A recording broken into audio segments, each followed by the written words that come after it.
Hello everybody! Today I'm going to be talking about books you should still read despite their covers. One of the most popular phrases in the English language is, don't judge a book by its cover. Everybody knows that. The outside, the presentation, the external can very often have nothing to do with or just be a very bad representation of the inside. And the truth is, I completely judge books by their covers, and there's a reason for that, because books have covers. Since they have covers, it's impossible not to just, you can't just override that part of your brain that is attracted to attractive things and that looks at colors you like and art styles you like. I am so fascinated by book cover design. I think it is an incredible art and such a challenging one. Imagine you're a cover designer, you're assigned a book. You now have to read that book and think, what is the one image for this book that is going to sum up the story, have resonance with the title, and is going to bring people in? Because that's what it is. It's a little thing that when you're at the bookstore and you're looking at 1,000 different books, what is the one that calls out to you? Which is the one that you're kind of intrigued by? Literally this morning, I got an email from a bookshop I had ordered a book from, and they were like, are you sure you want us to order that copy of the book? Because it's more expensive. It's coming from abroad and it's gonna take longer to get to you. It's coming from the States. They were like, we have a cheaper one in stock right now. You could come pick it up. And I was like, thank you, I am attached to the cover. It's actually in memory of memory. This is the cover that I bought. This is the cover that is widely available in Canada. You agree with me. I made the right decision. Here are some books I think you should read despite their unfortunate covers. The first one is Tiny Beautiful Things. This has two covers, a UK one and a US one, and I think that they are both disappointing. This isn't the most egregious cover on this list, but what are we talking about? What are we trying to defend here? They're not exciting. They're not beautiful. They don't, if you're in a bookshop and you're looking at a table with 80 books on it or whatever, how many books fit on a table? Yeah, if you can get about 8 books across and then maybe 4 rows, say 42 books on a table, I don't know. You're looking at a bunch of books. This is not the one you're gonna pick up first. Because if it wasn't by Cheryl Strayed, right? Obviously the name power fixes this a little bit, but I think that this book would do so much better if it had an excellent cover. This is a book by Cheryl Strayed, who wrote Wild, which has a great iconic cover, and it is a compilation of letters from her project, Dear Sugar. Dear Sugar was a column she would write where people, it's an agony aunt. People would write in with their problems, being like, Dear Sugar, I am stuck in a loveless marriage. Dear Sugar, I don't know what to do with my life. Dear Sugar, I overheard my friends saying bad things about me. What do I do? What do I do? What do I do? And she responds. And I need to reread it. I need to reread it desperately soon because it's one of those soul-giving books. You read it, you feel loved, you feel okay. You feel like humanity is all suffering. We are all in this together. She gives brutal advice sometimes, she sort of rip off the Band-Aid and keep going. But she's always kind. It is phenomenal. Do not let this cover stop you. The next two are two books that are really near and dear to my heart.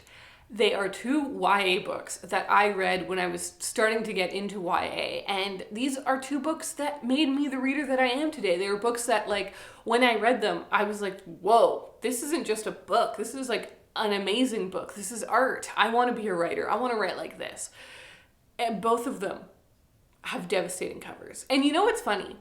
When I was a teenager, I would go to Chapters here in Canada. I would go to the teen section and go to the sales books. It was more important to me that I bought more books than I bought new books because I had such a small budget, you know what I mean? It would be like money I'd saved up and I'd be like, okay, I've got $20. I could buy 3 books from the bargain section today. So I would go, and often these old hardcover books would be there, or just books that had bad covers. And I think that's why they didn't sell well, so they would end up in the sales section, and I think that's how I found both of these. So the first one is Boy Proof by Cecil Castellucci. This is such a phenomenal book. And if it helps, in a Vlogbrothers video like a decade ago, John Green also shouted out this book, which was so exciting to me because it was one of my favorite books and no one ever talked about it. And speaking of great YA novels, Cecil Castellucci's book Boy Proof came out in 2005, and the haunting and beautiful story of this outcast girl named Egg has stuck with me ever since. So it has the John Green stamp of approval, but Boy Proof is the story of this girl who has changed her name to Egg, has shaved her head and her eyebrows, and she draws her eyebrows on. She makes herself look like this character that she loves.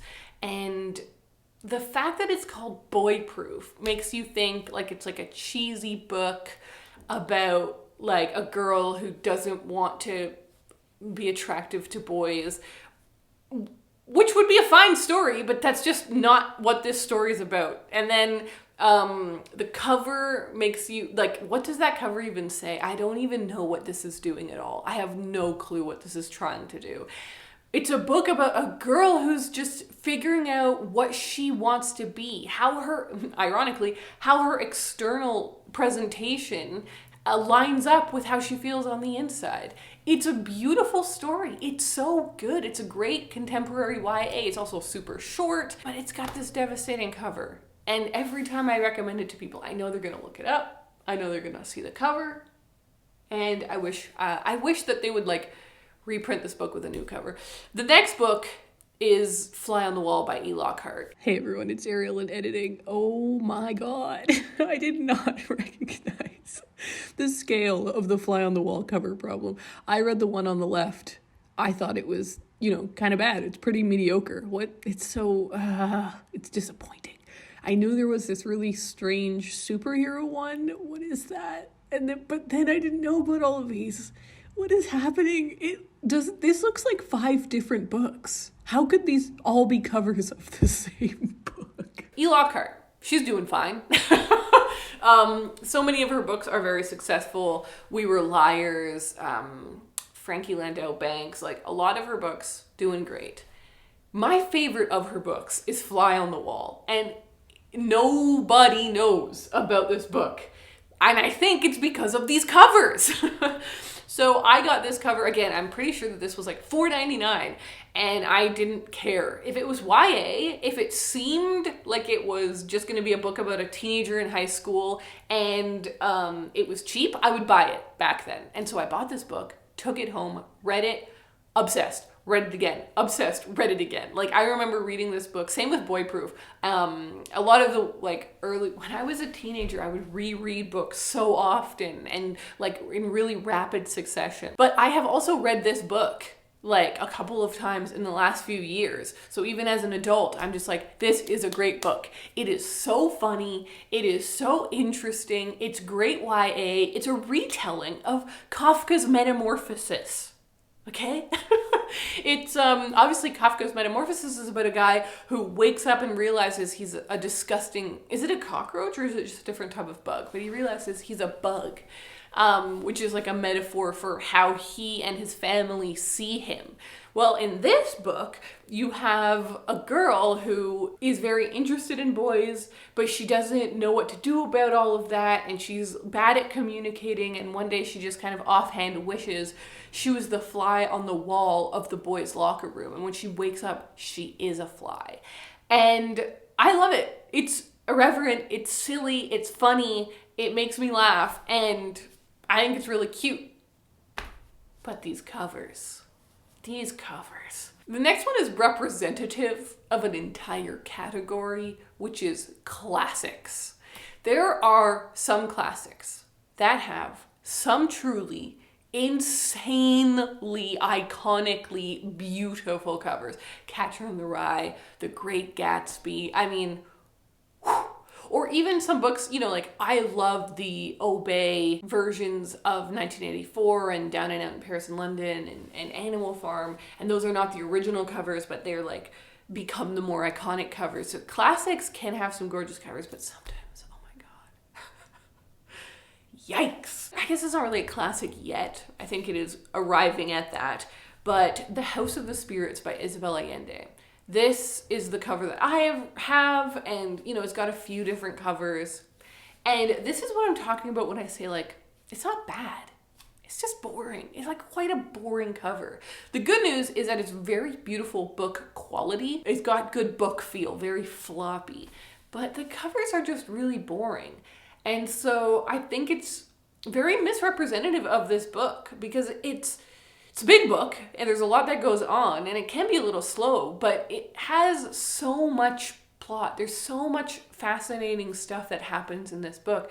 But I feel like it looks like such a boring book. So when I recommend it to people, I'm like, you have to check out The House of the Spirits. It's set in Chile. It's about the revolution and it's about 3 generations of family. And you go through like knowing the first generation and they have kids and then they die off and these people have kids. And like you get to know this entire family tree and it's so fascinating.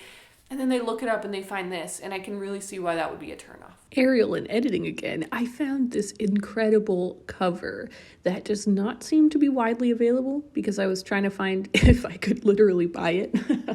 I think that this makes so much more sense. You have the cage. You're like, what does that represent? Why is there a flower in there? Why is there a bird flying away? You've got this mysterious woman and a window open to another generation, perhaps. You have just the sense of magical realism and atmosphere. This one's way better. The last one I wanted to mention that I've read is 10 Arguments for Deleting Your Social Media Right Now by Jaron Lanier. So I'm very fascinated in reading about the effects of social media and the effects of technology on our brains and on our culture. And I'd heard of this book, I looked it up, and I thought, this looks like one of those books that was written really quickly, that is basically like a gift book, like a listicle. I was like, nah, why is there a cat on the book? Why is there a cat there? The font is like just Times New Roman or something. It's so good. One of the best books I read last year. I am absolutely going to reread it this year, if not every year for the rest of my life. It's such a phenomenal book. It's so good. And it is just, I guess, 10 arguments. Like, it is literally just 1, 2, 3, 4, 5. Like, it just goes through. I was about to count to 10 and I was like, you know what 10 is. But Jaron Lanier is so fascinating as an individual. He has so many decades of experience working at Silicon Valley and actually knows what these companies can do with your data and et cetera, et cetera. And it's fascinating. It's compelling. It's interesting. And it just looks so boring. So please check that one out. I wanted to end with 2 books that I need to overcome my cover aversion in order to read. 2 books that I'm like really excited to read that I have purchased, and I'm going to read them even though they have disappointing covers, and I think I'm going to really like both of them. The first one is A Moveable Feast by Ernest Hemingway. This is a book I've had on my TBR for a really long time, and it was a book that many years ago when I purchased, I tried so hard to find an attractive edition of it, and it does not exist. There is an iconically beautiful cover that is absolutely gorgeous, and it was the cover that the book was printed under when it originally came out. But it's out of print in that edition. They stopped making that a really long time ago. So the only way you can get that is if you pay like thousands of dollars for a first edition Hemingway, which I'm committed to good covers, but not that committed. These are like vignettes and essays and kind of memoir-y exploration of Ernest Hemingway's time in Paris. I think I'm really going to enjoy it, but this cover, I think like book covers on its own is just a whole conversation. I think that book covers in the last few years have really spiked in their beauty, and I think it has everything to do with Instagram and YouTube and people showing books off. We suddenly see like new books being published with like 3 different special editions and like sprayed edges and all of these things that in the past would have been super elite and rare, but now because of like production stuff isn't as expensive to do, but also like people know, I think publishers know that if your book is pretty, it will get featured on Instagram. Before we go, I have a word from our sponsor, Skillshare. I have been working with Skillshare for many years and I love having them as a sponsor because it's a brilliant resource. It really is. Skillshare is an online learning community where millions come together to take the next step in their creative journey, with thousands of inspiring classes for creative and curious people on topics including illustration, design, photography, creative writing, video, and more. I just bought a camera. Hold on, I need to show you it. I have a friend who is an absolutely amazing photographer. His name is Ariel. I am going to link his Instagram down below. You have to check him out. He is incredible. But I asked him, if I want to buy a camera, what should I buy? And he gave me a couple of like recommendeds for beginners. And this one, the Pentax K1000, was one of them, and I found it on Facebook Marketplace really cheap and with a second lens. I don't know how to use that second lens, but I have it. And I met this old couple at the Walmart